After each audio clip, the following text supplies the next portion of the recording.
Ah, hello. Hello, Andrew. I'm here, Yeah, it's and good you to are see there. you. Good Yeah, to see you too. It's been too long. How long has it been? Weeks, months, yes, years, it's years, decades. years. And yeah, you're doing well. It's good to see. You're looking good. And as And you, so as you, as you, yeah, Andrew. But you I'm in always. I'm in my church, 100 year Oh, old church. It's so good for the reputation. You can get away with anything if you live in a church. Anyway, what what do you it's good. have for us? What do you have for us for today? Well, I have my final presentation. It's a Oh, little bit nostalgic already. No, to yeah. think this is the last one in the series. So it's a little it's a little bit, it's not actually a recap of everything, but it is somehow it's saying something very big and broad. Mm. And it's about this well, why don't I start? I'm so proud of this presentation. It's taken me hours. Oh, you're taking the presentation now, so I'm pin you. Okay, you pin me because Yeah, the slides are really something. I need to be Oh, prepared. so welcome. And this is really to do with what is the foundation? What are Mm. the fundamental things we are working with when we improvise? I think this is really what I'm trying to say. I think I've been trying to say it for years, and maybe this is the time I'd say it the best I've ever said it. So let's see what happens. Wow. Uh, this is the world. Hmm. It's quite a thing, the world. And it's many, many things, and it's many, many, many, many things. And then, then we have your brain. See it there in the world. It's great, isn't it? Your brain, there's a lot going on in your brain. I'll talk a little more about that later, but your brain is in the world, yeah? So that's great. And we I think we all know that. I think so far we have no disagreements. You have a brain, there is a world. Okay. And but the thing that's most important about the brain is that the only way anything gets in to the brain from the world is through sensations of the body. In fact, that's what the body is. It's this big, soft, pliable bag around the brain through which the world sends the brain information or messages. I would prefer to call them sensations. How's it going so far? It's Images are great. good. Yeah, it's like I love how you got the sensation graphic design. I Yeah. love it. It's really soft, as you say. So But let's continue. take a closer look at this brain and sensation thing. So there, this is what I was just saying. No, there's your brain. It is totally sealed inside this bag of sensations, and the sensations carry information into the brain. This is really great. The only way anything gets into your brain is through the senses of your body. There's no other way in there. I'm waiting now because people will want to disagree with me, but they're all talking about spiritual things I don't understand. But at a kind of basic, practical, physical level, that's it. Information only comes in through sensation. And there are many, and there are debates, and I'm not going to tell you how many there are because you can. People give me numbers from 5 to 27, so it's great. Anyway, they are there, and they carry information into the brain, and then this amazing thing happens in the brain. Is the brain deals with that information. It interprets it. It's all interpretation. It's not the real thing. The real thing is outside, and everything else is happening in your brain. So it's interpreting everything. It's finding patterns. It's making connections. It's having thoughts. It's got a certain amount of self-reflexivity. It notices itself as well as the world around it. It's really amazing what's going on inside that brain. One of the problems with that amazing thing going inside the brain is the brain thinks it's doing it all by itself. The brain doesn't realize that actually it's totally dependent on sensation. And here we get to my kind of basic thesis in this thing. I think the fundamental unit that we as artists are dealing with in improvising should be sensations. not thoughts and ideas. We can deal with thoughts and ideas. They're clever things and they're beautiful things, but the brain is creating them. The fundamental units are sensation, and therefore we are left with what we can notice. And then this other amazing thing happens, that having done all of that, having done all these amazing things, we can then make acts of communication that come out to put information back into the world for other systems to recognize. And this is when we become an artist, when we put the information back into the world. Up until then, we're a human being. And then when we decide to put the information back into the world in a particular way, for our pleasure or for the pleasure of others, or in an interesting way or a provocative way, that's when you become an artist. So the big red arrows are the art making. The blue arrows are the sensation. And so my argument, my point, if you like, is that the fundamental unit we are dealing with, that's a real piece of sky there we saw one day. It's great, no? It's like a brain in the middle with a ring of sensation around it, surrounded by the world. It's a big so eye. The thing saying is what we are as artists wanting to deal with in improvisation. It's great to be thinking about things. It's great to have ideas. It's great to deal with memory. It's great to deal with language. All of this is great. All of this is in the brain, but this then has to be communicated. And that's really important. We are in the business of communicating, not just feeling it or having it, but giving it out. But the thing that starts that process is not the brain thinking. It is actually the brain noticing, the brain paying attention. And I don't want to pretend I've got any great neurological knowledge, but for me, I've reduced it to the brain is, it's got certain kind of very basic functions that I understand a bit. And one of them is noticing sensation, because we would all be dead if we didn't do that. We would get run over by cars or eaten by lions or, destroyed by falling trees. But without sensation, it's actually quite fundamental to survival. So it's very good at noticing. It's very good at noticing patterns, and that's what meaning making is about. Noticing patterns and building on patterns and creating patterns of meaning. Language is just about that. There's some agreement that in English, dog means that thing with four legs, and it's just a pattern, a completely abstract pattern that in English they've chosen, and they go, okay, that's what dog means, and we've just agreed it's just an abstract pattern. So it's all of these things the brain is really good at. The other thing the brain is really good at, I talked about this before, is deciding that it can put its attention somewhere specifically. So it can create a foreground for itself and a background for itself, because it's not possible to deal with all the information at once. So therefore we are allowed to and have actively pursue placing our attention on certain places at certain times. And one of those things I think that we should really all practice hard at and get really good at as artists is learning to notice and work from the fundamental units of human awareness, which is sensations. This whole sensation thing, it changed in my life a lot when I had a big operation 7 or 8 years ago. And I was constantly being asked about my pain. They were saying, do you have pain after the operation? I was going, oh yeah, a little bit of pain. And they would say, well, choose a number between 1 and 10.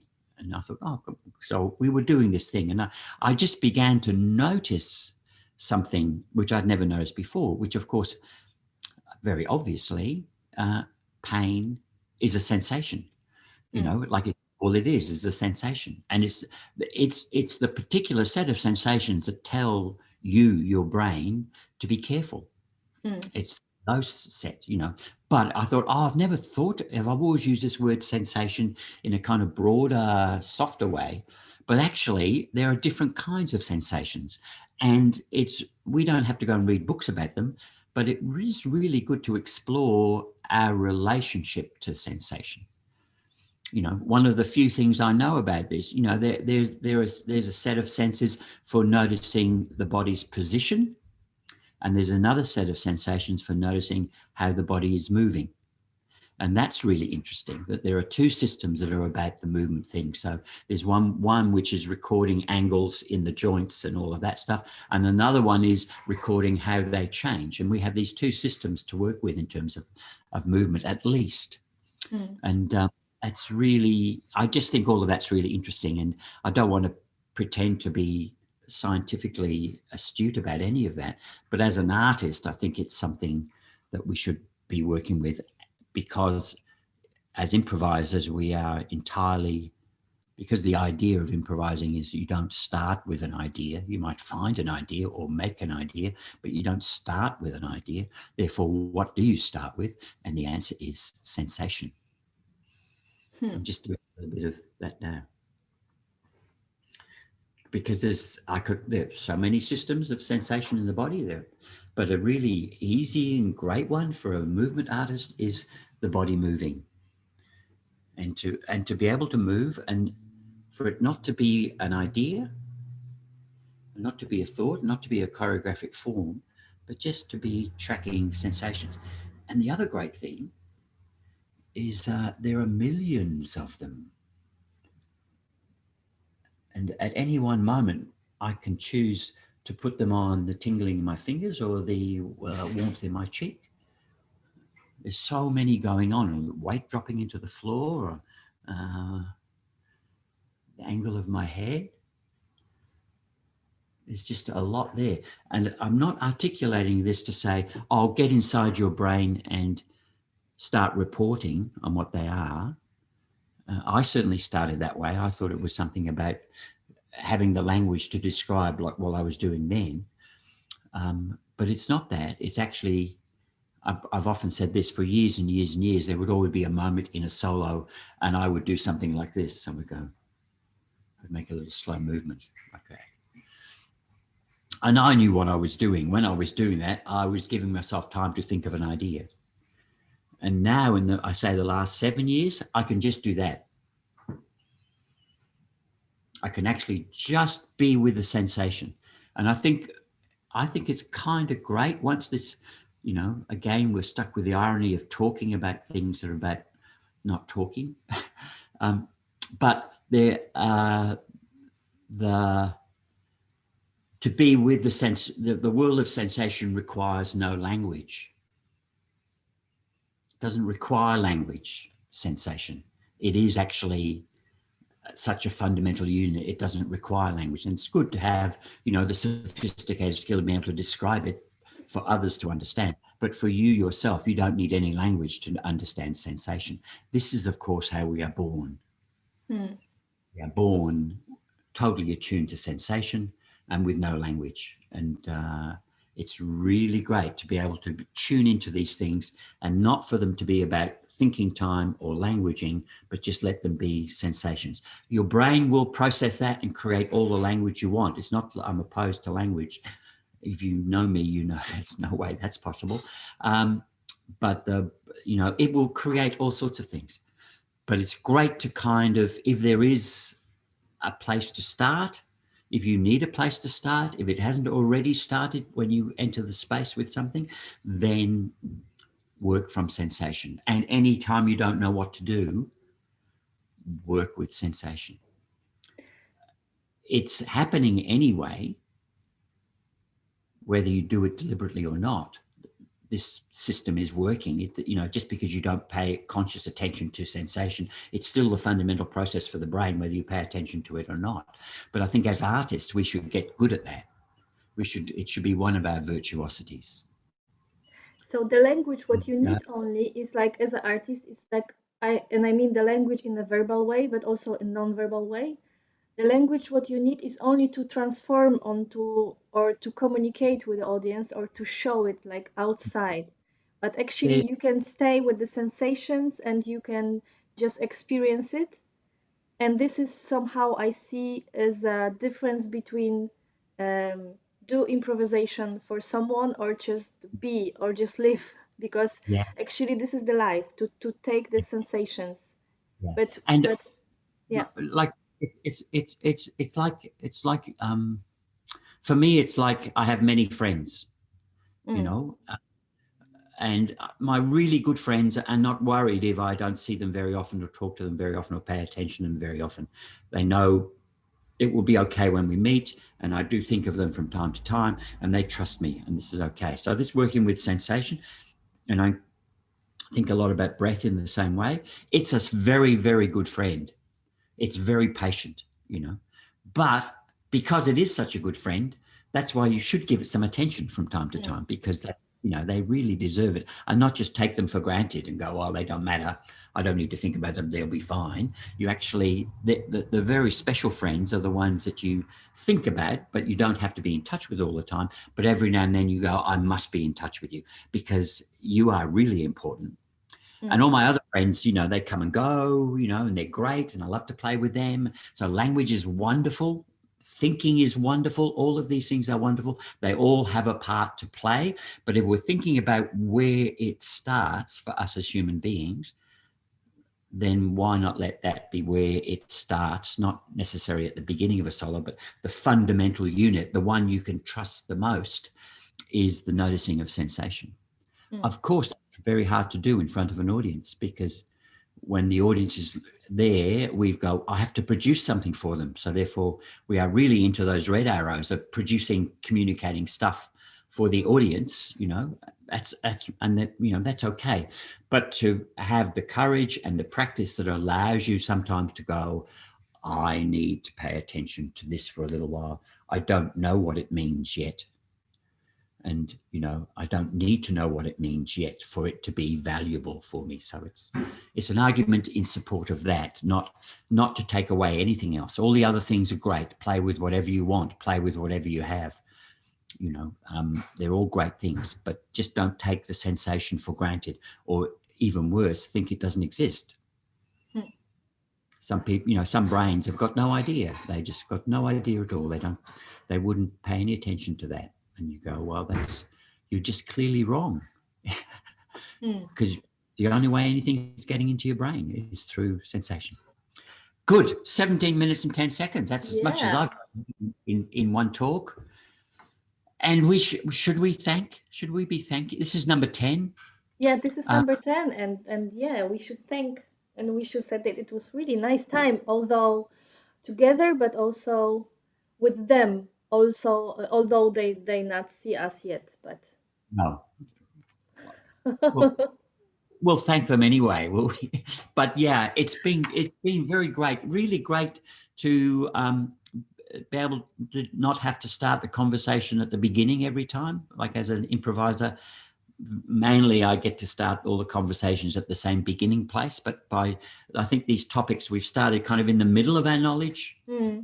And I think I find this really much more satisfying than having to always, are you really making it up question and, all of that. And so it's been really great to think about what I would talk about in those contexts. So I'd like to thank you in particular, and also, them, them for this, for doing this. And I'm sure they've done a glorious editing job. Yeah, for sure. I'm sure also.